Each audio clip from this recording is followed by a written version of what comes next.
Sesaat lagi Anda akan menyimak Bincang Psikologi Keluarga. Ya, sahabat MQ, mari kita lanjutkan perbincangan kita bersama dengan Pak Wasmin Al-Rishad dan juga Ibu Lilis Komariah.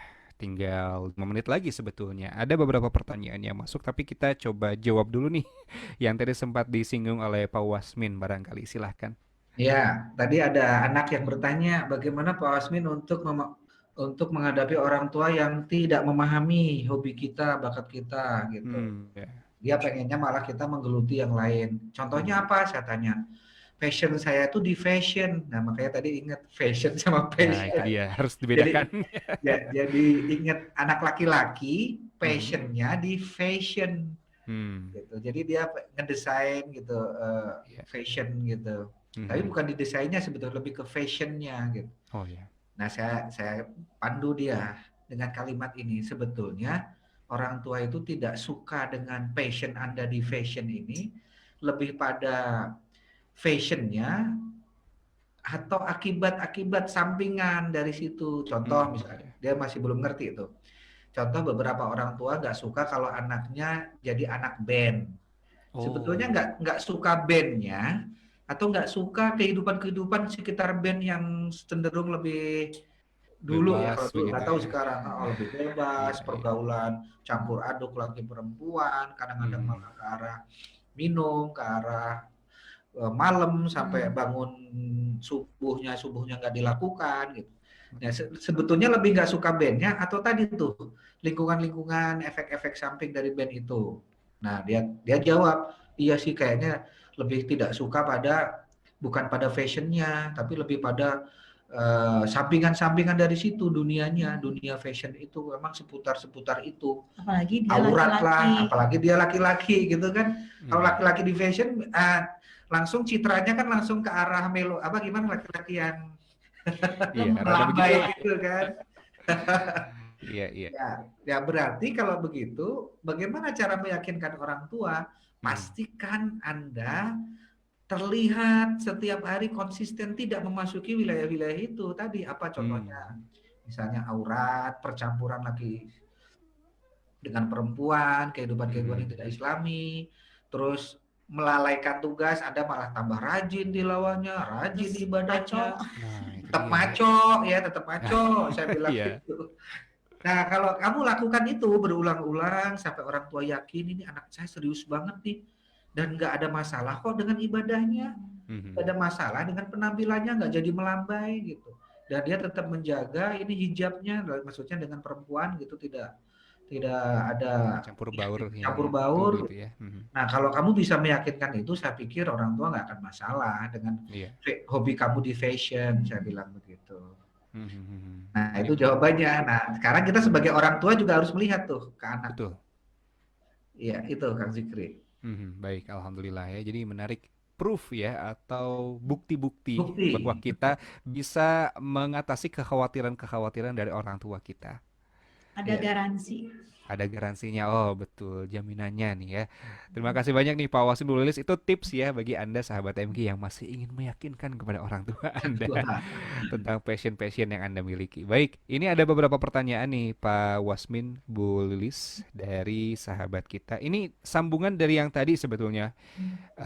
Kalau sahabat kita ini seorang ibu rumah tangga yang tadi sempat diceritakan itu, hobinya atau kesukaannya dari SD memang coret-coret di kertas kalau mau curhat.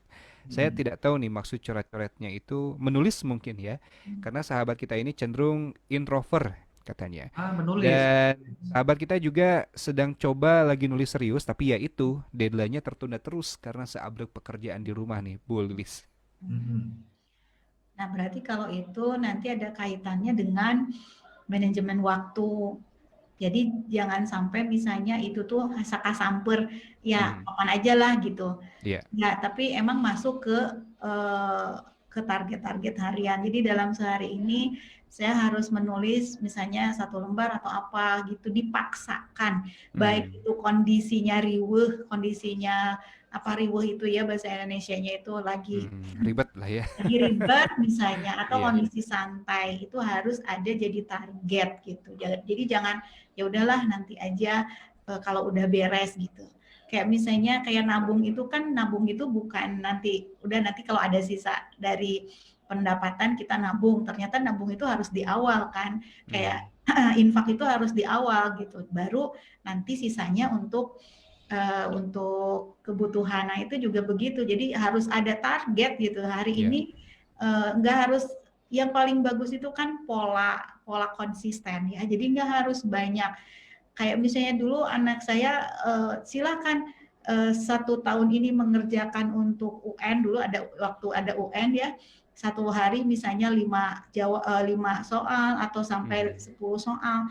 10 soal kalau 1 hari, 10 hari aja sudah berapa soal? Coba misalnya kita 10 soal, udah 100 soal, itu 10 hari. Nanti kali-kali, karena konsisten atau terus menerus itu akan jadi banyak juga gitu. Jadi harus ditargetkan sehari itu, jangan ya emang kerjaan saya masih banyak, ya itu harus masuk ke dalam kerjaan. Iya. Gitu. Betul ya. Baik, terima kasih. Satu pertanyaan terakhir sebelum penutup nih Pak Wasim Lulis, ada dari Ibu Heruwati di Cimahi. Ibu Heruwati ini menyampaikan punya anak yang dari kecil selalu ingin jadi guru. Tapi sekarang sudah kelas 9. Kelas 9 itu berarti SMP kelas 3 ya. Terus ingin melanjutkan ke SMA. Cuman kalau ditanya mau jurusan apa, masih bingung katanya. Kira-kira bagaimana cara orang tua mengarahkan atau menemukan potensi yang boleh jadi itu passionnya begitu Pak Wasmin? Lulis. Iya, jadi tadi bisa dua jawabannya yang tadi lagi, bisa konsultasi, kita cari, Betul. kemudian bisa juga ke anaknya, misalnya dilihat dia yang konsisten, karena nanti passion itu akan konsisten loh, dia nggak musiman gitu, jadi nggak ditinggalkan sama anak gitu. Kayak anak saya bahasa Inggris, emang dari TK sampai SD, SMP, SMA sekarang emang di sana senengnya gitu. Jadi kalau dia udah berkaitan dengan ngomong bahasa Inggris, berkaitan dengan bahasa Inggris, dia seneng aja, jadi konsisten. Iya, konsisten ya, baik. Dan dua tadi bisa dilakukan ya.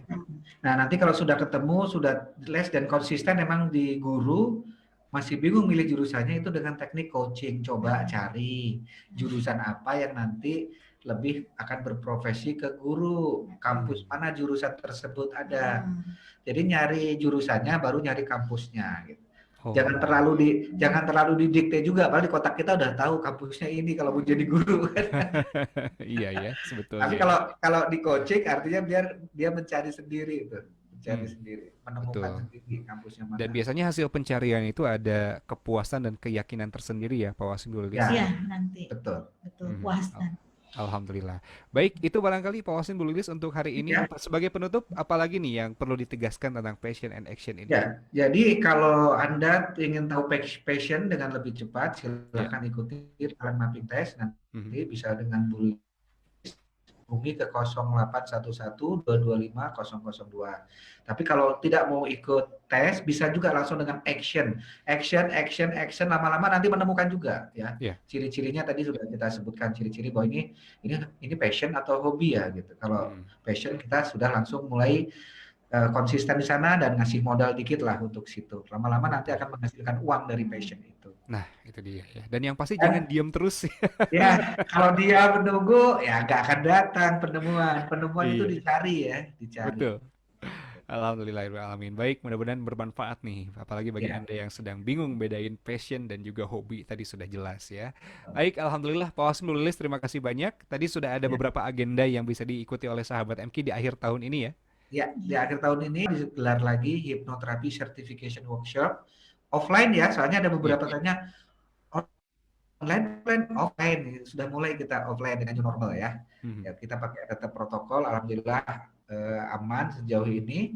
Ya, Hypnotherapy Certification Workshop. Seminggu kemudian adalah NLP, New NLP. Silahkan yang sudah nunggu-nunggu Neuro Linguistic Programming, ikut acara Neuro Linguistic Programming. Kemudian di bulan Desember yang sudah menanti-nanti setahun yang lalu, belum bisa ikut, Hypnotic Goal Setting kita akan adakan di minggu ketiga di bulan Desember. Silakan hubungi 0811-225-002. 0811-225-002. Baik, terima kasih.